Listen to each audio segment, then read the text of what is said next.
Craquete, teste 1.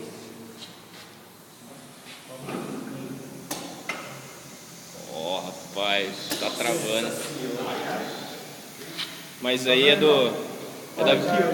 É da velocidade ou é do... Essa bucha aqui, ó, tá vendo? Ele tá pegando, Não tem um WD-40? Desengripante pra nós só? Mas tem legal, velho. Ó, tem duas coisas. Tá pegando tudo junto nessa bucha aqui, Douglas, tá vendo? Ó? Aqui pra baixo, ó. Olha a folga que tá aqui, ó. Tá pegando essa bucha, esse rolamento não tá sendo nem assim. Não, mas o... Lá dá pra ver o outro lado lá, ó.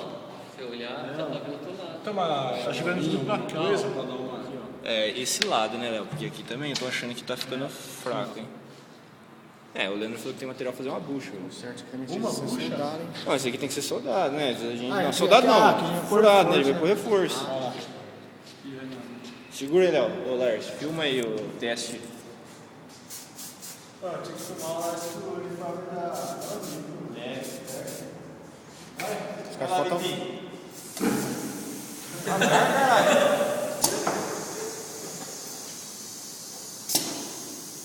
Travou? Travou porque chegou até o fim, né, mano? Foi demais, velho. Acho melhor desligar aí e puxar na mão, hein? Ó, tá assim. Taca mais pressão, vou abrir aqui o regulador. O bagulho bater aí. Não, ele tá voltando pra trás.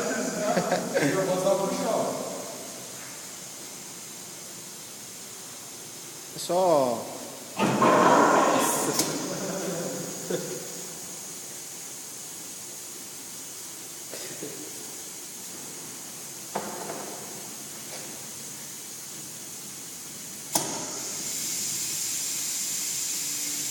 Ó, dá pra ver no óleo ali que tá pulando.